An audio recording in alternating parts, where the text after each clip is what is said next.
Here we go again. Now you all thought this was over, yeah. But here we go again. Man, I know I can't sing, man. I'm not trying to sing. But what I'm trying to do is let you all know that you own your own hours and you own your own fingerprints and you own your own DNA. You cannot hide, man. And the reason I said that is that you have to work 1 week and be off 3 weeks and 1 day within 1 week. First of all, see, I've been talking about CHAPs, and people, they're tired of it. I understand that. But let me tell you something. I'm tired of you not understanding CHAPs also. I'm tired of you walking around talking about you get paid every 2 weeks. Postal workers, that's a lie. I'm tired of you saying that it's a 52-week pay system. That's a lie, postal workers. Now, we're having a big problem with our mail deliveries now. Trying to make the postal service look bad, but it's not the workers' fault. Please, it's not the workers' fault. It's the Postmaster General. Postmaster General is the one causing all these problems. First of all, you have to let everybody know that every one of them have 168 hours.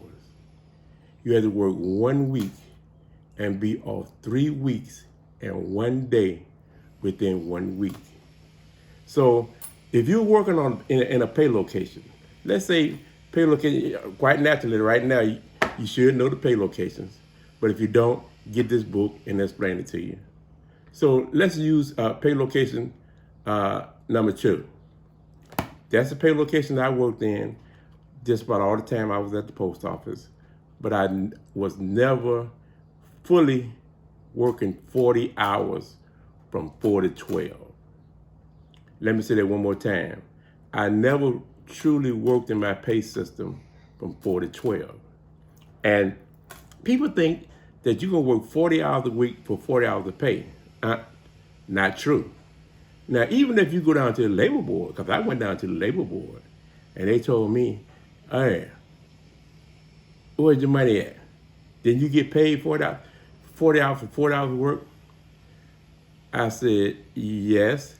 I said, but I did not get my yearly salary for 40 hours. So then what I'm saying is, you have to work the 40 hours, and then you have to break it up into 4 boxes. That's 10 to pay for all your benefits, 10 to pay for this year's salary, that's taxable, 10 to pay for a stipend pay, that's non-taxable, and 10 to pay for next year's salary, that's non-taxable, using your own money. Now, how is that, Larry? It's simple. People at the United States Post Office, it's simple. Stop fighting it. Don't fight the feeling, man. And don't try to kill the messenger, I'm just, look, this pay system, CHAP's pay system, is not my pay system. This not my pay system. This pay system for you. I wrote this book so you can see.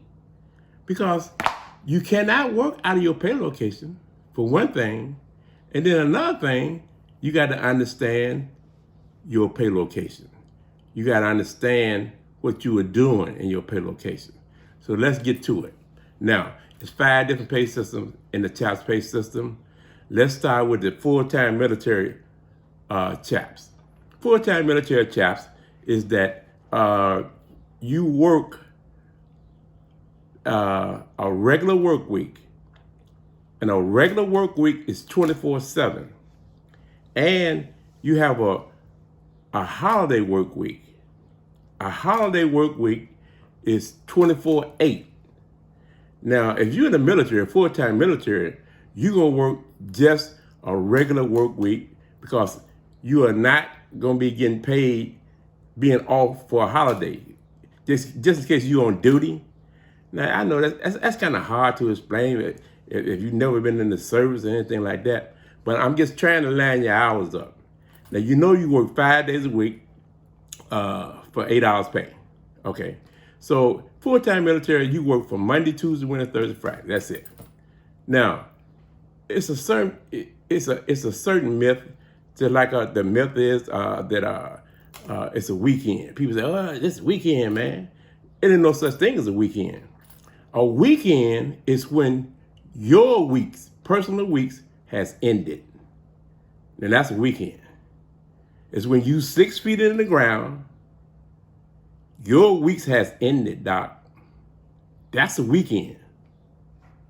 But as long as you're above ground and breathing, it's no such thing as a weekend. And I don't want to scare you by saying stuff like that. Therefore, you know, oh, this dude is crazy, man. You know, just follow the book, man. Follow your hours. So you work 10 hours a week, like I said, to pay for this year's salary. Now, the 10 hours a week, but you got to work the whole week, or the whole 5 days. So you work, let's say you work, you got a bid, and it's 2 7-day bids and 1 6-day bid, man. Let me say it one more time. It's 2 7-day bid and 1 6-day bid. It's a combination. Most jobs have just a 5-day regular work week. But I'm talking about a 24/7 regular work week and a 24/8 holiday work week. Those are the only 2 work weeks that you're going to see in this book. Nothing else. You will never see a 5-day regular work week. Everything is covered. Now, this is how it's covered. If you come to work and you're on tour 2, tour 2 is from 4 to 12. Get this book. I'm talking about people in the United States Post Office now. Get this book and tell them, look, man, go to the union. I want to come here on my tour, 4 to 12. Now, the reason I'm telling you it's 4 to 12, that's your money. It's just like whatever bank you got. You got First National Bank, Midway Bank, Citizens Bank. If your money's in that bank, now you know your money's in that bank.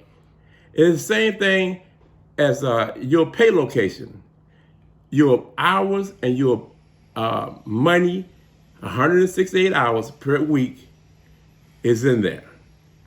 And then you have to get paid in that pay location, and you have to work in that pay location. Service, that's the problem. Service. Now, most people think that money moves America, that money builds America. Now, Doc, is these hands, slave hands, people that's working for a low salary. You know, they've been shortchanged all this life. So we go into phases, and so now we're in a phase after the baby boomers. We're in a phase after the baby boomers. You're gonna get a double salary because God said that He's gonna give His people that's been shortchanged for generations and generations and generations. Now, it's a big argument about who's he talking about. But I tell you, I know who he's talking about. But do you know who he's talking about? Simple as that. And I'm not going to debate you on that. But who's the one that always been shortchanged? Who's the one you always see bread lines and giving out canned goods, you know, and whose neighborhood? Whose neighborhood is ran down? Slums, man. Okay, yeah, they said it. The Martin Luther King riots in 1967. I was in it. Yeah, I was in it. Man, they were looting on the west side. Burned the west side down. And some parts of the west side is still burnt down. But I'm going to tell you something now. Everybody was looting now. Even the popo. I said, Popo, I'll give you the respect. The police. The police was looting just like I was. So it was a recent riot that you saw the police.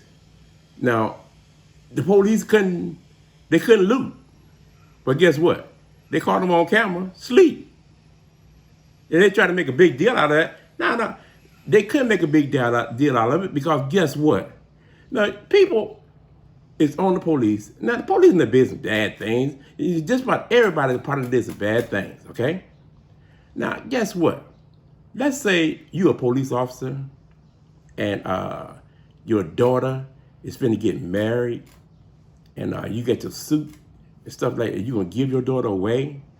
And then let's say the mayor said all vacations and everything is canceled.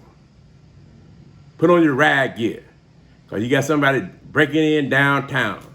They looting. Man, please. I'm supposed to be off. No, it's canceled. Okay. And you're going to have to go. Now, you know why you have to go? Because the taxpayers is paying your salary. So I said that to you, Mr. Police Officer. You know, just like I told John C., you know, with this book, when I told him, I said, tell the police officer, tell the mayor. But he ain't going to do that. Well, I went through that once before. So I'm telling the police officers, man, don't you see what they're doing? They're saying, defund the police. You can't defund no police. And then again, you need police, man. And you know, the police, but you need police right. And you need them to do their job, serve and protect. That's their job, man. They're supposed to serve and protect you. Not, you know, not trying to cover up something, you know, hiding and stuff, you know, and waiting till they get off, you know, and own the clock, you know, getting all kinds of money. But so now, I wrote this book now. So now, I'm coming to the police aid. Police said, okay, they don't want us in that neighborhood. Okay, that's fine, you know, so they're going to let them loot. Okay, so now, Mr. Police Officer, go to the mayor. Get in the C.H.A.P system. Say you got to come to work at 4 o'clock. Okay, so you gonna make your yearly salary, whatever your yearly salary is. Gonna break it down to the hourly salary, and so you gonna work 10 hours a week to pay for all your benefits. So now you don't have to have nobody flipping flapjacks for you all. Talking about you need a vest. Ain't nobody thinking about trying to get no police officer and no money for no vest. No. Police officer, pay it yourself. Buy your vest. Buy 4 or 5 of them. You know, out of your own money.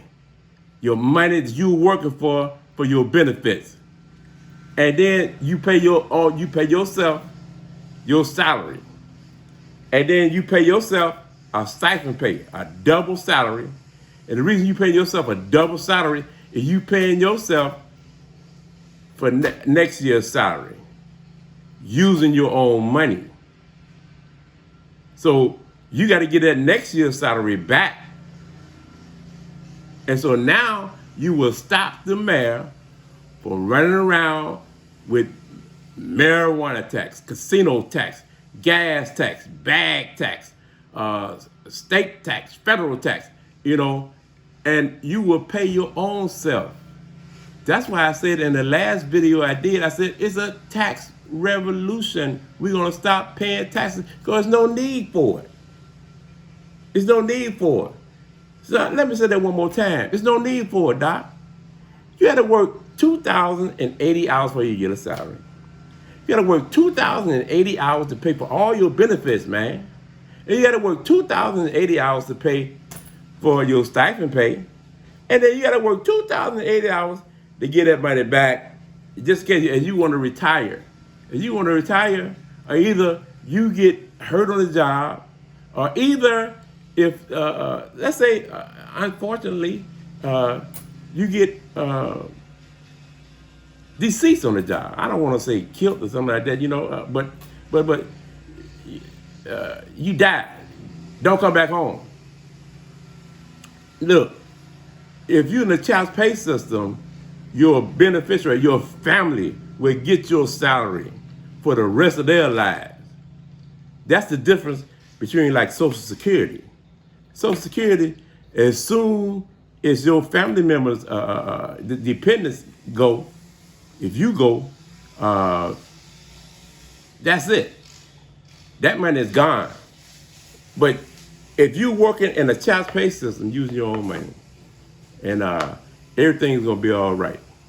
So I'm using the police officers, and I know this video is long, but a child pay system is the only way out.